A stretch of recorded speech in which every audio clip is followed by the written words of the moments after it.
I first heard about the brute force tribute car late last year from our operations guy, Bob, and Brian Bolander. And they approached me about designing a car to celebrate John and the brute force 50th anniversary. So on top of, working on the other cars, this was kind of always sitting on the back burner, and it was the one I was like most excited about.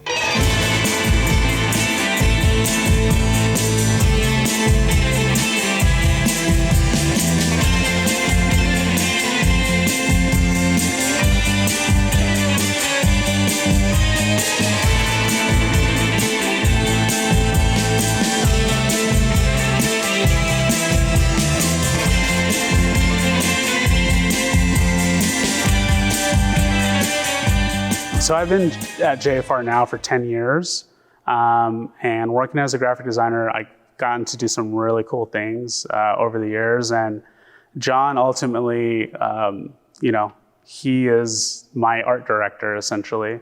So he sees everything that I work on. He's there during the process, and he got to kind of see this one come together. Why brute force? Why now? Why the U.S. Nationals? Really, it's simple. The U.S. Nationals is the legacy event on the NHRA Tour. And as such, it's become the throwback event over the past several years. You've seen Ron Capps bringing back the Hot Wheel cars and celebrating the snake and the history of that. Fortunately for us, John's 50th anniversary as brute force is now. Now is the perfect time to bring that car back and to bring it to the forefront. I've had the conversation with John for about 10 years about how do we celebrate your legacy and celebrate your history and do it in a way that the fans will really appreciate it? And I think when you see this car, especially how close it is to the original, I think there's going to be a mystique to this thing that's going to live for years and years to come. You want to talk about cool coincidences, to run a throwback paint scheme on the new car and to go back 50 years to the old car. I wanted to do something cool for John Force as a tribute once I got the call to drive for him for the whole year for 2025. So Paul Stoll, who paints nearly all the helmets for Team Force, and Austin Prock, my teammate, even helped me collaborate on this. We did a brute force helmet with this color scheme and the gauntlet, the iron glove theme on there. And I thought that'd be cool for John. Well, when the helmet came back, Brian Bolander from Peak said, "Oh, did you hear?" And I said, "About what?" And he said, "We're going to do something really cool at Indy, and that's going to be this." So it was a pretty cool coincidence. I'm a huge historian. I'm a Southern California guy, so I didn't truly get to appreciate the U.S. Nationals until I started digging into the reading and going back in time, and then racing there eventually, and then winning there. You realize just how big Indy is. So to get asked to drive a car that goes back 50 years into John Force's career. And I want to clarify this, and you can go back and watch tape on this, Ashley. I'm 100% accurate.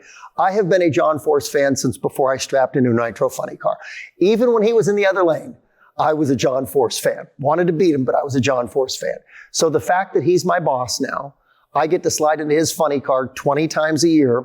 And at Indy, it's kind of icing on the cake because I get to slide into the car that one could argue started to launch his career. I graduated in '67 from high school. I had a fuel altered. I had a front engine dragster with an Oldsmobile injected.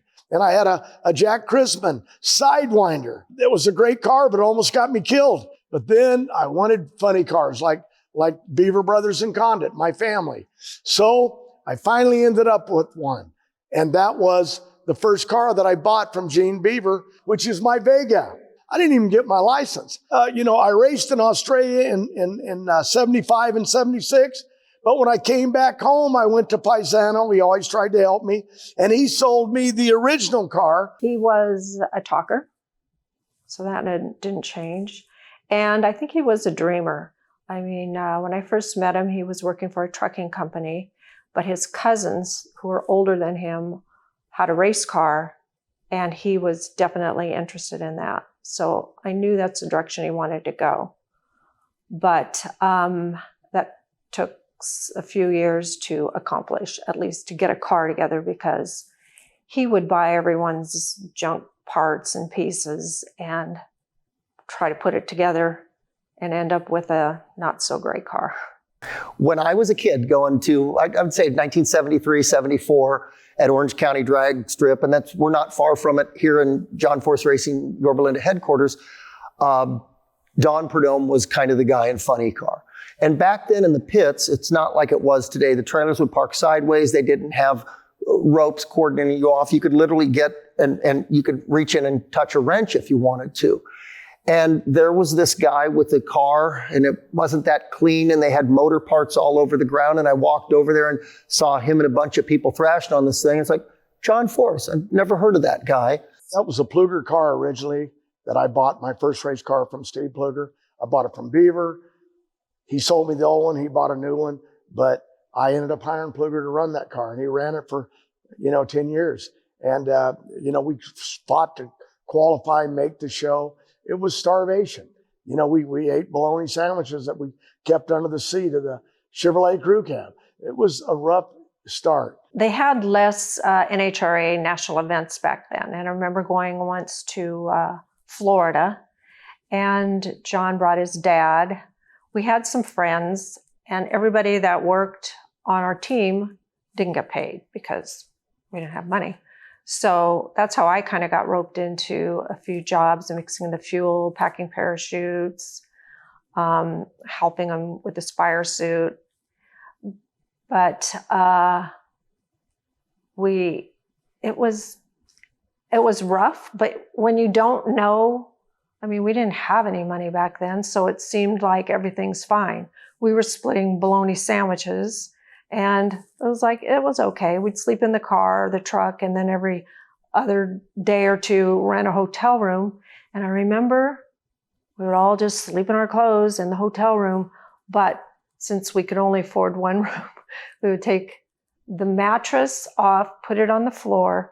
Some of us would sleep on the box spring, some on the mattress. But I never wanted the mattress because the room wasn't big enough, so it went up the wall. So it was a hard position to sleep in. But I do remember we had those kind of nights. So, that's just how it was, I guess.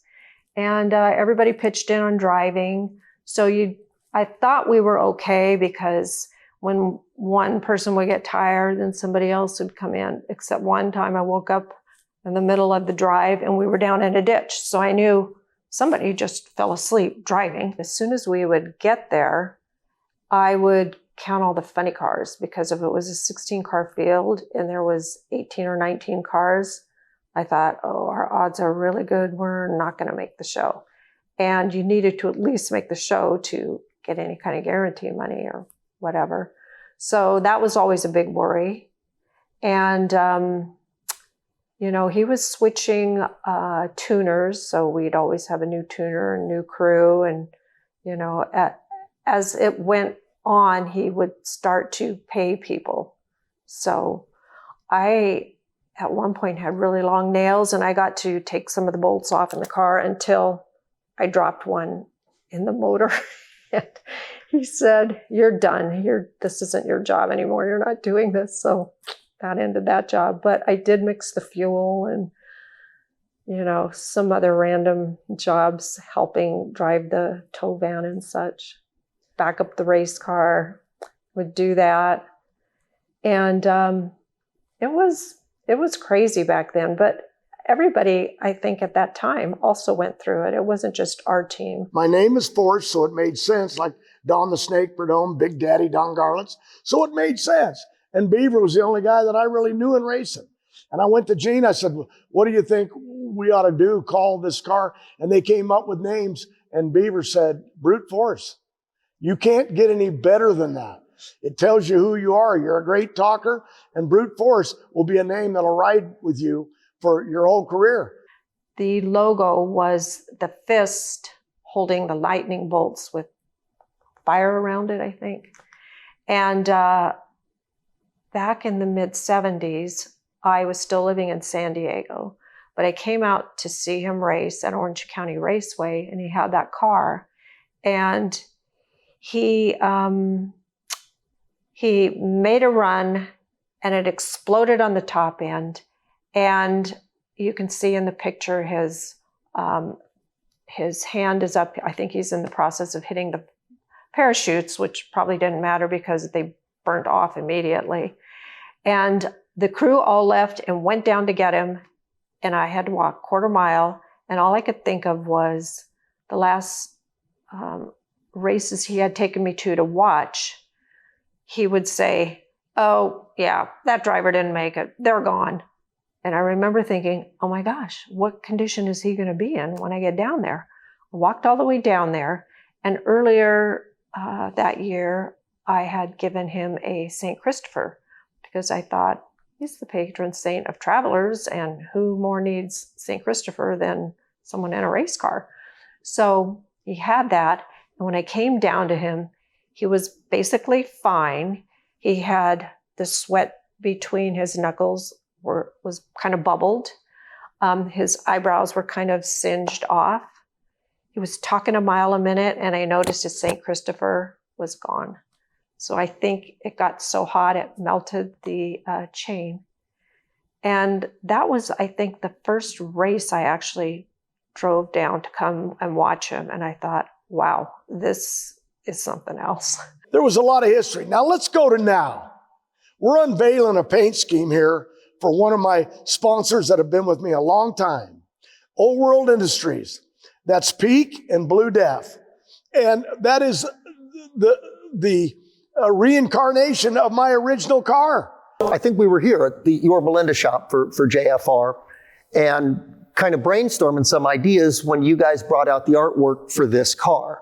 And I just thought it was cool on so many levels. And I also think what's great about it is Peak, Old World Industries, enabled us to do this, right? This is a Peak race, but they're doing a tribute to John Force. And think about that. How many sponsors think enough of their drivers to actually do this monumental of a tribute for them?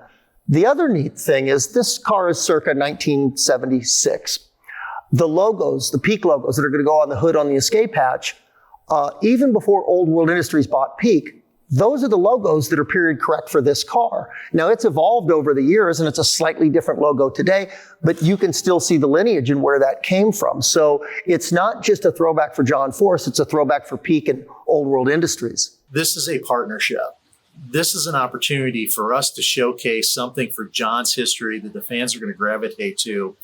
And it's a really unique opportunity for us to be part of a legacy that's established 50 years ago.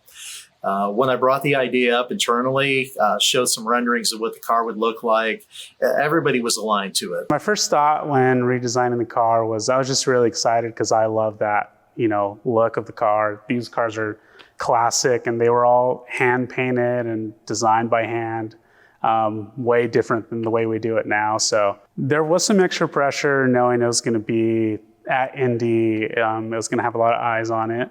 I'm definitely victim to reading the comments online, so I always know what the fans think of some of the paint schemes we've put out in the past. So there is a little bit of pressure. It's such a historic car. The Brute Force logo itself is, to me, it's iconic. It's funny because over the years the logos changed slightly from year to year. So making sure I got the right one down and making sure it was as accurate as it can be, there was some pressure there. When you look at this paint scheme, obviously the stripes are going to pick up the Brute Force, the fist and the lightning bolt. That's John's trademark. So those are essential parts to it. To me, the biggest thing to make this car right is the actual Brute Force itself. The techniques of how they airbrushed in different colors and the different shadows from back in the 70s are very difficult to replicate in vinyl and in vinyl printing today.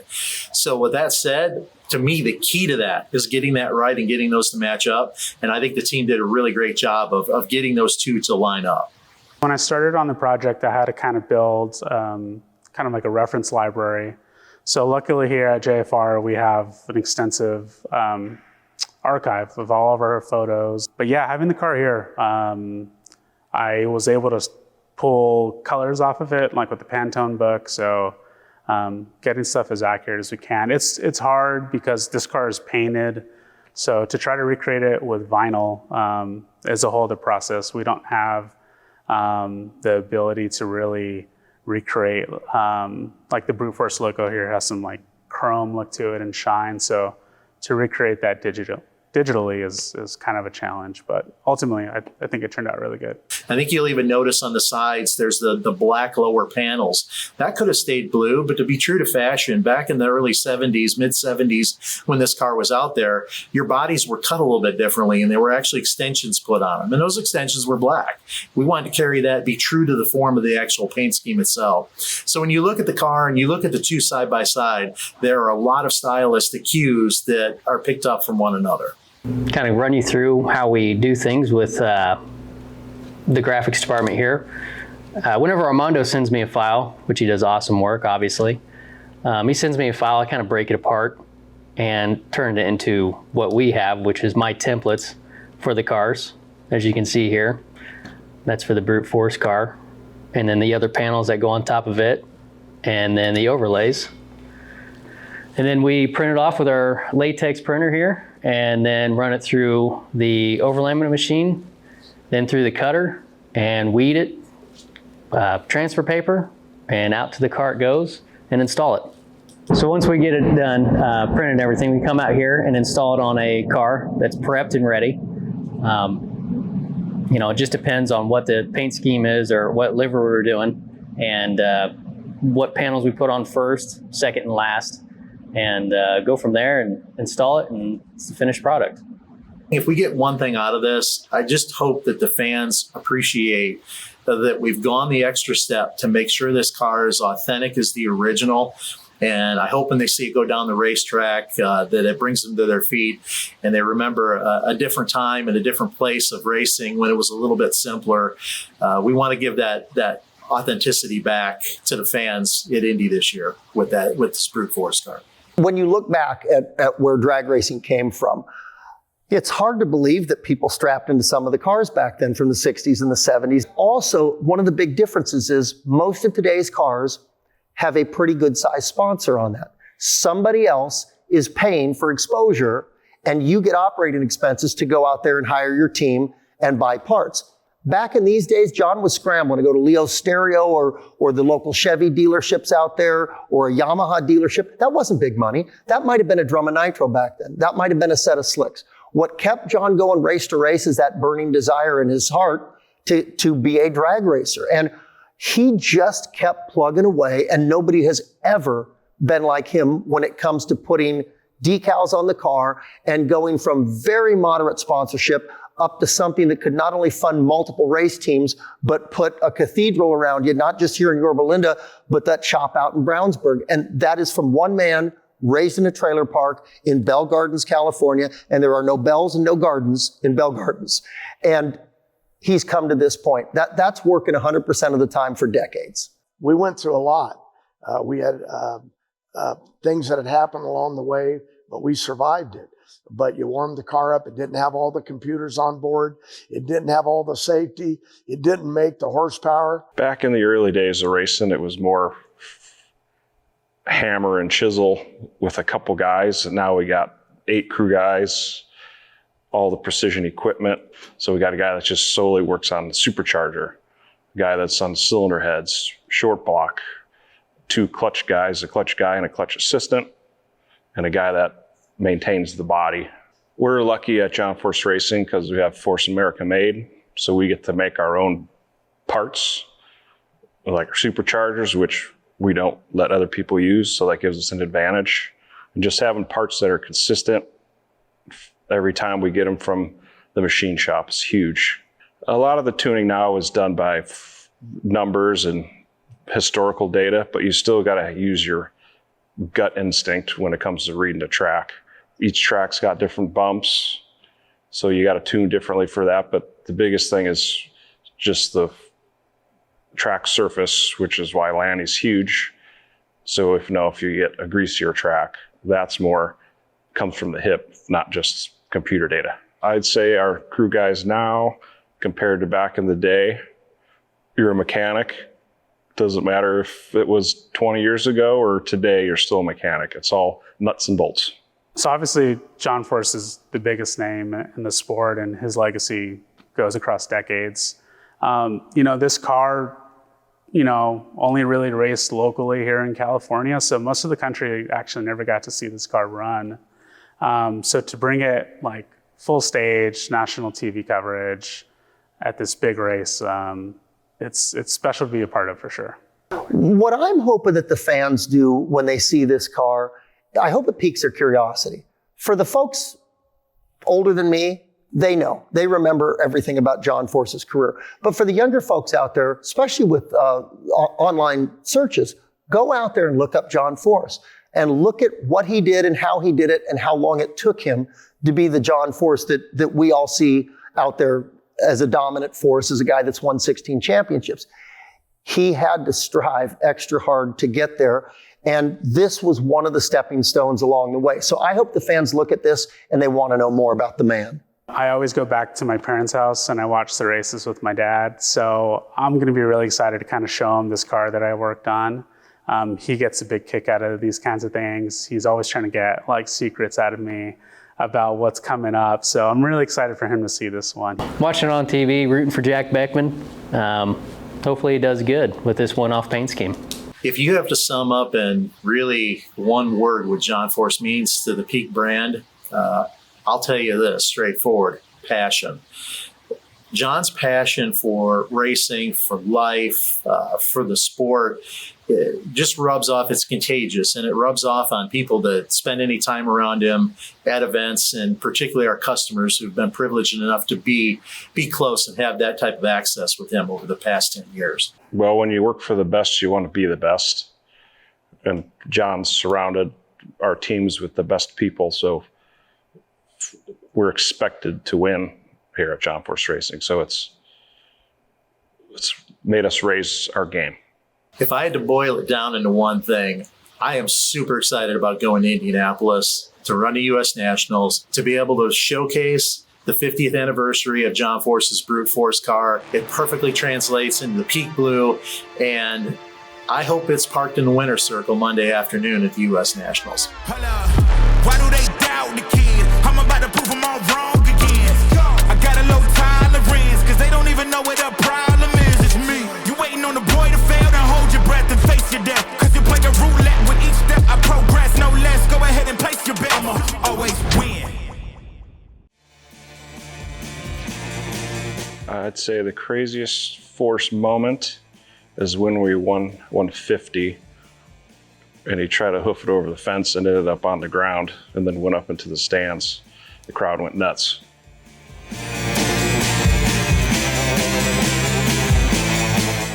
One word to describe John Force in 1976.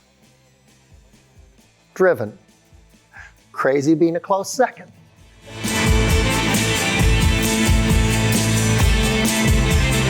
One word I would use to describe the Brute Force aesthetic, I'm going to use one of John's words, and it's bitchin'.